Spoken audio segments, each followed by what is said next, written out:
Assalamualaikum warahmatullahi wabarakatuh. Baik anak-anakku kelas 7, gimana kabar kalian semuanya? Semoga sehat selalu. Kita akan belajar kembali di mata pelajaran informatika dengan judul baru, yaitu algoritma dan pemrograman. Bapak yakin semuanya mungkin belum pernah dengar apa itu algoritma dan apa itu pemrograman ya. Jadi ada algoritma dan pemrograman. Kita lanjut aja ke slide berikutnya. Nah, di sini kita akan bahas pertama yaitu tentang pengertian algoritma. Jadi algoritma merupakan urutan langkah-langkah logis penyelesaian masalah yang disusun secara sistematis dan logis. Kita ingat ya, di sini ada kata urutan langkah-langkah logis. Jadi kata logis merupakan kata kunci dalam algoritma. Langkah-langkah dalam algoritma harus logis dan harus dapat ditentukan bernilai salah atau benar. Nah, ulangi lagi ya, di sini ada urutan langkah-langkah. Jadi algoritma itu kita membuat urutan langkah-langkah ya. Langkah-langkahnya tentang membuat apa atau melaksanakan apa, cuman logis ya. Jadi logis itu bernilai salah atau bernilai benar. Tidak bisa bernilai setengah salah, setengah benar, malah ragu-ragu, itu tidak bisa. Jadi harus bernilai salah dan itu juga bisa bernilai benar. Nah, kita bahas dulu untuk sejarah algoritma. Di sini ada yang sudah mengetahui. Ini namanya adalah di sini ya, tertulis namanya itu Muhammad Ibnu Musa Al-Khwarizmi. Nah, lihat nama belakangnya adalah Al-Khwarizmi. Al-Khwarizmi ini kalau dilatinkan menjadi algoritma. Beliau seorang ahli matematika terkenal dan penulis pada abad ke-8 dan 9 Masehi yang berasal dari Persia. Nah, kita patut berbangga karena penemu algoritma ini ternyata adalah salah satu cendekiawan Islam ya, tokoh Islam pada zaman dulunya. Nah, beliau ini adalah penulis buku tentang kitab Al-Jabar wal Muqabalah ya. Nah, ini adalah Al-Jabar ini menjadi cikal bakal yang nanti menyambung ke algoritma. Aljabar ini nih, aljabar. Nanti anak-anakku semuanya belajar tentang aljabar, mungkin di SMP sudah dapat mungkin ya. Oke, kita lanjut ke berikutnya. Nah, karakteristik algoritma. Yang pertama adalah tertata dengan baik. Langkah-langkahnya dan urutannya juga jelas. Jadi langkah-langkah dan urutannya jelas. Lalu operasi yang digambarkannya dapat dipahami oleh suatu komputasi tanpa penyederhanaan lebih lanjut. Jadi operasinya itu ketika dibuat urutan-urutannya itu bisa dimasukkan ke dalam komputer ya, dan nantinya akan dilakukan pemrograman. Lalu bisa juga dihitung secara efektif. Komputasi tersebut sebenarnya dapat melakukan operasi. Jadi setelah nanti dipindahkan ke bahasa komputer, nanti juga bisa melakukan operasi dan bisa dihitung nanti keefektifannya ya. Nah, ini adalah salah satu contoh algoritma dalam kehidupan sehari-hari. Di kehidupan kita sehari-hari sebetulnya algoritma itu ada ya. Di setiap hari kita menjalankan aktivitas. Contohnya nih, ketika ingin makan juga ini kita bisa buat algoritmanya. Yang pertama, siapkan sendok dan garpu. Yang kedua, siapkan piring. Yang ketiga, ambil nasi. Lalu nasinya itu taruh di atas piring. Yang keempat, ambil lauk. Ini maaf ya, bukan lakuk tapi lauk. Lalu taruh lauknya di atas nasi. Yang kelima, ambil air minum, taruh di gelas ya. Lalu yang keenam, membaca doa sebelum makan. Yang ketujuh, makan. Yang kedelapan, selesai makan, lalu baca doa. Yang kesembilan, cuci piring. Nah, ini algoritma. Jadi jelas ya urutan-urutannya ya. Dari 1 sampai 9. Nah, kita akan membahas kriteria dan ciri algoritma. Jadi, kriteria suatu algoritma itu katanya ada input dan output. Apa sih input dan output itu? Kita lihat contoh sebelumnya. Nah, inputnya itu kan yang pertama, kalau dari sini itu inputnya adalah persiapannya apa yang bisa menjadi outputnya. Persiapan nih, kan ini 1, persiapan sendok dan garpu. 2, siapkan piring. 3, ambil nasi. Lalu nasi di atas piring. 4, ambil lauk dan seterusnya sampai ke nomor 6 ya. Nah, ini adalah bagian input. Lalu ada yang tadi itu adalah output. Output itu yaitu nomor 8 dan nomor 9 ya. Lalu yang 7-nya apa? Jadi tadi kan yang 1 sampai 6 input, yang 8 sampai 9 adalah output. 8-nya nih udah makan nih, udah makan, perut kenyang, lalu piringnya kotor, dicuci piring, ini output nih. Yang ketujuhnya apa? Yang ketujuhnya adalah proses ya. Jadi input, lalu menjalankan proses, yaitu prosesnya makan, dan output adalah hasilnya. Berikutnya adalah efektivitas dan efisien. Efektivitas dan efisien ini jadi misalkan kita siapkan piring ya.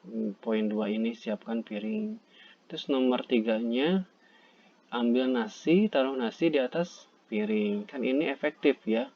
Contoh yang tidak efektifnya misalkan setelah siapkan piring malah memakai sepatu. Kan itu kan tidak efektif, tidak efisien juga terhadap waktu dan tidak nyambung juga.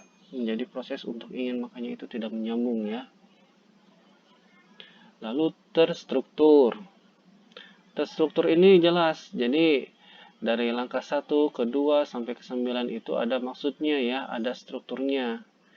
Tidak bisa kan setelah siapkan sendok dan garpu langsung loncat ke cuci piring lalu makan. Kan itu tidak terstruktur ya, tidak berurutan langkah-langkahnya.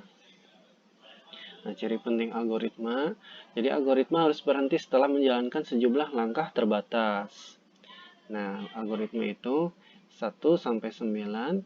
Nah, 9 itu dia adalah nomor yang nomor tempat pemberhentiannya. Kalau di dunia nyata kan itu boleh saja ya setelah cuci piring, mau belajar matematika, mau belajar apapun itu, mau main game, mau bantuin orang tua, itu kan terserah. Cuman untuk algoritma ada titik di mana dia berhentinya. Kalau di contoh ini adalah di nomor 9 yaitu cuci piring. Setiap langkah harus didefinisikan dengan tepat dan tidak berarti 2. Iya. Jadi kalau setiap langkah itu harus 1 saja, harus jelas biar definisinya jelas. Misalkan di sini ada nomor 3 ambil nasi, yang kedua siapkan piring. Kita jangan berpikir siapkan piring dan ambil nasi, tidak seperti itu ya. Jadi harus dipisah, siapkan piring lalu ambil nasi. Jadi beda ya, beda proses. Kalau ini siapkan sendok dan garpu, karena sendok dan garpu itu kan pasangan, dia tujuannya sama dan jelas gitu ya. Oke, lanjut. Lalu algoritma memiliki 0 atau lebih masukan dan keluaran.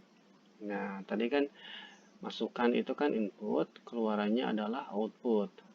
Yaitu memiliki 0 atau lebih ya. Jadi kan di sini juga kan 1 sampai 6 kan dia lebih dari 0 kan ya. Lalu outputnya 8, 9 juga lebih dari 0. Lalu yang berikutnya algoritma harus efektif. Jadi setiap langkah sederhana sehingga dapat dikerjakan dalam waktu yang masuk akal. Jadi yang poin 2 misalkan di sini pasang sepatu. Tidak bisa ya. Jadi harus efektif. Tidak boleh ngelantur kemana-mana seperti itu ya. Nah, ini contoh 2 dalam kehidupan sehari-hari tentang algoritma. Jadi algoritmanya itu atau contohnya itu ada 2 bejana ya. Ini contohnya contoh bejana.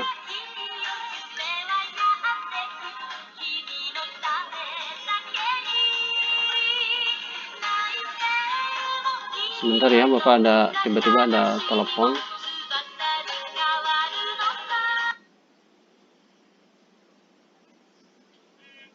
Nah, di sini ada dua buah bejana. Yang pertama bejana A yang berwarna merah dan bejana B yang berwarna biru ya. Ini yang diminta gimana caranya bejana A ini yang warna merah itu pindah ke bejana B yang warna biru, dan bejana B yang catnya warna biru itu pindah ke bejana yang A. Nah, ngerti nggak soalnya? Bejana A ini kan ada catnya warna merah, dipindahin ke B warna biru nih, kayak gini nih. B-nya jadi, B-nya jadi warna merah ya. Bejana B warna biru dipindahin ke A, jadi A-nya jadi biru, ditukar gitu ya. Nah, ini yang pertama, ini ada langkah-langkahnya. Jadi pertama tuangkan cat warna bejana A ke dalam bejana C. Loh, kok ada bejana C ya? Nah, ternyata untuk menjawab permasalahan ini, bagaimana cara menukar ini kan nggak bisa langsung ditukar kan. Kalau cat itu kan kalau ditukar yang merah ke biru kan nanti malah menyampur dan menjadi warna lain. Nah, untuk solusi ini, maka kita bisa menambahkan bejana tambahan, yaitu bejana C. Oke, jadi bejana A ini dimasukkan dulu ke bejana C. C-nya itu kan masih kosong. Dan hasilnya cat warna merahnya pindah ke C, A-nya menjadi kosong. Lalu yang kedua, bejana B ini yang biru dimasukkan ke bejana A. Tadi kan A-nya kosong ya. Jadi hasilnya adalah B-nya kosong, yang cat warna birunya udah pindah ke A. Tuh, udah pindah ya ke A. Ini udah berhasil kan sampai sini. Dan yang ketiga, yang terakhir, bejana C yang catnya warna merah yang tadi itu dimasukkan ke yang B. Akhirnya C-nya kosong, B-nya jadi merah. Sudah deh, berhasil kan? Yang tadinya seperti ini sudah berhasil ditukar tanpa bercampur warnanya ya. Seperti ini contoh algoritma dalam kehidupan sehari-hari. Jadi ada langkah-langkahnya 1, 2, 3.